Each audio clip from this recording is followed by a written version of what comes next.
Hello students, यहाँ आज हम डिस्कस कर रहे हैं conservation of mechanical energy for freely falling body. ये एक इम्पोर्टेंट क्वेश्चन है, मतलब मैक्सिमम जो है एग्जाम में हमें जो है 5 मार्क्स में ये क्वेश्चन मिलता है। ठीक है, ये मैकेनिकल एनर्जी क्या होती है? मैकेनिकल एनर्जी होती है sum of potential energy and kinetic energy. सबसे पहले मतलब इसे हम दूसरी तरह भी लिख सकते हैं कि क्वेश्चन कैसे बनता है, state and prove law of conservation of energy, law of conservation of energy या फिर principle of conservation of energy. एक तो ऐसे आ जाता है ये क्वेश्चन, सेकंड आ जाता है इस फॉर्म में। ठीक है, derive an expression for a freely falling body when mechanical energy is conserved. ठीक है, दोनों तरह आपको ये क्वेश्चन आ सकता है। सबसे पहले हमने स्टेटमेंट देनी है, इसकी डेफिनेशन देनी है। डेफिनेशन क्या होती है law of conservation of energy की? कि energy can neither be created nor can be destroyed, it can only be converted from one form to another. कि एनर्जी को ना तो हम क्रिएट कर सकते हैं, ना ही उसे हम डिस्ट्रॉय कर सकते हैं, उसे हम सिर्फ एक फॉर्म से दूसरी फॉर्म में कन्वर्ट कर सकते हैं। ये हमने जब ट्रांसफॉर्मेशन ऑफ एनर्जी टॉपिक किया था उसमें हमने डिस्कस किया था कि कौन सी एनर्जी किस में कैसे कन्वर्ट होती है। हम इसे ना ही डिस्ट्रॉय कर सकते हैं, ना ही हम इसे कहीं से बनाते हैं। ठीक है, तो ये दोनों तरह आपको क्वेश्चन आ सकता है। तो सबसे पहले हमने स्टेटमेंट दे दी उसकी, उसके बाद हमने जो है डायग्राम इसकी ड्रॉ करनी है। मान लो कि कोई ऑब्जेक्ट है, ठीक है, इनिशियली वो पॉइंट ए पे है, इस पॉइंट पे है, बाद में वो इस पॉइंट पे आ गया बी पे, ठीक है, और एंड में वो ग्राउंड पे आ गया, दिस इज ग्राउंड। क्लियर? फिर ये जो है पॉइंट ए है, पॉइंट बी मान लेते हैं, इसे पॉइंट सी मान लेते हैं। जो इसका मास है बॉडी का मास है m। ठीक है, बॉडी का मास कितना है m। ग्राउंड से इसकी टोटल हाइट जब वो पॉइंट ए पे है दैट इज h। फिर स्टार्टिंग में जो इसकी वेलोसिटी है, वेलोसिटी जो होएगी इसकी u इज इक्वल टू 0 होएगी। फिर वो पॉइंट बी पे आता है, हम वहाँ पे स्मॉल v कंसिडर कर लेते हैं, और जब वो ग्राउंड पे जाता है हम इसकी जो वेलोसिटी है वो कैपिटल V कंसिडर कर लेते हैं। ठीक है, जब वो नीचे आएगा पहले A से लेके B तक इसकी जो डिस्टेंस है लेट इट बी x, और जो बाकी बचगी B से लेके C तक वो कितनी होएगी h माइनस x। अगर आपको डायग्राम क्लियर है उसके बाद जो एक्सप्रेशन फाइंड आउट करने में कोई डिफ़िकल्टी नहीं आएगी। ठीक है, क्योंकि इसी से अब हमने डिराइव करना है। जब ये हमने लिख लिया, डायग्राम बना ली, उसके बाद हमने लिखना है कि पहले डायग्राम को एक्सप्लेन करना है कि let we have a body having mass m is initially at point A and its initial velocity u is equal to 0. It is at height h from the ground. Then it moves to point B with velocity small v and it covers the distance x from point A to B. Then again in third condition it moves from B to C and covers distance h minus x from point B to C and comes on the ground. और जो velocity होएगी इसकी वो कितनी होएगी capital B। फिर हम लिखेंगे कि एट पॉइंट A, फिर पहले एट पॉइंट A हमने क्या करना है कि हर एक पोजीशन पे, हर एक पॉइंट पे काइनेटिक एनर्जी फाइंड आउट करनी है, फिर हमने पोटेंशियल एनर्जी फाइंड आउट करनी है, फिर उन दोनों का सम लेना है। और अगर तीनों पॉइंट्स पे जो है, चाहे A है, चाहे B है, चाहे C है, अगर मैकेनिकल एनर्जी जो है उसकी वैल्यू सेम आ गई तो क्या होएगा, इट मीन्स जो है मैकेनिकल एनर्जी क्या होएगी, कंजर्व्ड होएगी।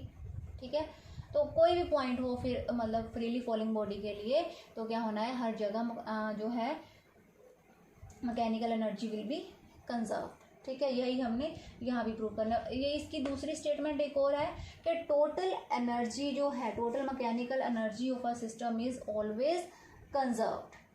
ठीक है, ये डेफिनेशन भी है, दोनों डेफिनेशन है इसकी, एक वो क्रिएट और डिस्ट्रॉय वाली और एक जो है ये वाली। अब सबसे पहले एट पॉइंट ए हम लिखेंगे कि kinetic energy of body, kinetic energy of body. हम एट पॉइंट ए नहीं लिखेंगे क्योंकि हमने यहाँ पे मेंशन कर लिया। अब काइनेटिक एनर्जी का फॉर्मूला होता है हाफ एम इंटू वेलोसिटी का स्क्वायर। वेलोसिटी कितनी है यहाँ पे यू, इनिशियली यू है, ठीक है। अब यू कितना है 0, हाफ एम 0 का square is equal to kinetic energy कितनी बन गई 0। नेक्स्ट अब हमने पोटेंशियल एनर्जी फाइंड आउट करनी है। पोटेंशियल एनर्जी का फॉर्मूला होता है एम, मास तो एम है, फ्रीली फॉल कर रही है जी आ जाएगा, और इसकी ग्राउंड से डिस्टेंस देखनी है। अब ग्राउंड से डिस्टेंस कितनी है h है, तो एम जी एच। फिर मैकेनिकल एनर्जी क्या हो जाएगी, kinetic energy plus potential energy. Kinetic energy कितनी है 0, पोटेंशियल एनर्जी कितनी है एम जी एच, मतलब कितना बन गया एम जी एच। इसे हमने क्या ले लिया इक्वेशन नंबर 1 मान के चलो, ठीक है, क्योंकि ये एट पॉइंट ए आ गया। उसके बाद सेकंड है at point B, at point B, at point B ये था at point A. At point B हमने फाइंड आउट करना है। सबसे पहले हम फाइंड आउट करेंगे यहाँ पे potential energy of the body. Potential energy of body क्या होएगी, वही एम जी और डिस्टेंस कितनी है पॉइंट बी पे, ग्राउंड से डिस्टेंस कितनी है h minus X, h minus X मतलब M G H minus M G X. हमने क्या है ब्रैकेट ओपन कर ली, ठीक है, ये तो आ गई पोटेंशियल एनर्जी। अब हमने निकालनी है kinetic energy. Kinetic energy of body क्या होएगी, अब यहाँ पे स्मॉल v है वेलोसिटी इसकी, हाफ एम v का स्क्वायर लिख लिया। अब क्या करना है, इक्वेशन ऑफ मोशन यूज़ करनी है, कौन से वाली, V square minus U square is equal to 2as, ठीक है। v कितना है v ही है यहाँ पे, ठीक है। u कितना था 0 था, 2a क्या होएगा फ्रीली फॉल कर रहा है, a की जगह g आ जाएगा, और s जो है s होएगा कि a से लेके b तक कितनी डिस्टेंस कवर की है उसने। ये सारी वैल्यूज हमने पुट करनी है, वी स्क्वायर माइनस 0 का स्क्वायर, ठीक है, 2g यहाँ से लेके यहाँ तक कितनी कवर की है x, तो कितना आ गया V square is equal to 2gx। वो हमने यहाँ पे पुट कर दी, तो काइनेटिक एनर्जी क्या आ गई हमारे पास, आ गई half M into V square की जगह 2gx आ गया, 2 के साथ 2 कैंसिल, तो काइनेटिक एनर्जी कितनी आ गई हमारे पास एम जी एक्स। अब हमने मैकेनिकल एनर्जी फाइंड आउट करनी है इसकी, वो होएगी potential energy plus kinetic energy. Potential energy क्या थी M G H minus M G X, plus kinetic energy क्या आ गई एम जी एक्स। अब ये माइनस किया ये प्लस किया, दोनों कैंसिल, तो मैकेनिकल एनर्जी क्या आ गई एम जी एच आ गई। इसे हमने इक्वेशन नंबर 2 कंसिडर कर लिया, जो पॉइंट बी पे है। अब ये देखो मैकेनिकल एनर्जी पॉइंट ए पे भी एम जी एच आ गई, इस पे भी एम जी एच आ गई। अब हमने थर्ड केस के लिए एट पॉइंट सी करते हैं, ठीक है, एट पॉइंट सी।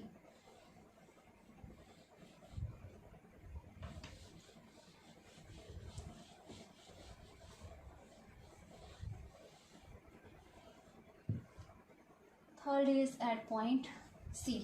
अब सी के लिए फिर से पोटेंशियल एनर्जी जो है, पोटेंशियल एनर्जी एम जी, इसकी ग्राउंड से कितनी है डिस्टेंस 0, तो पोटेंशियल एनर्जी कितनी बन गई इसकी 0।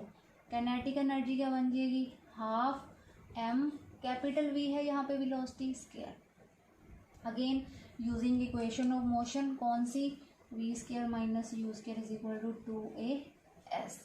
अब क्या करना है, v की जगह क्या है कैपिटल v है, capital V square minus you 0 है इज इक्वल टू a, फिर से g और s, यहाँ से लेके यहाँ तक कितनी डिस्टेंस है h, तो v स्क्वायर कितना आ गया 2gh।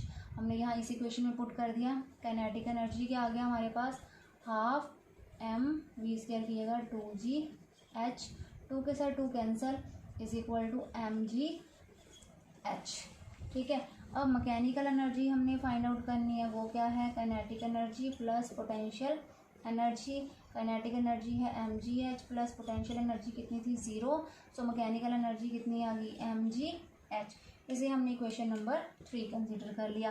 अब आपने फिर से देखा कि जो है फ्रॉम 1 2 एंड 3 जो टोटल मैकेनिकल एनर्जी है वो क्या थी, सेम थी, मतलब वो क्या थी, कांस्टेंट थी, कंजर्व थी, जो कि हमने इसमें प्रूव करना था। अब है इसका एक ग्राफ में क्या है, देखो variation of kinetic energy and potential energy. इस साइड को इन्होंने लिया है हाइट, इस साइड क्या ले ली, हाइट, और इस साइड को ले ली एनर्जी।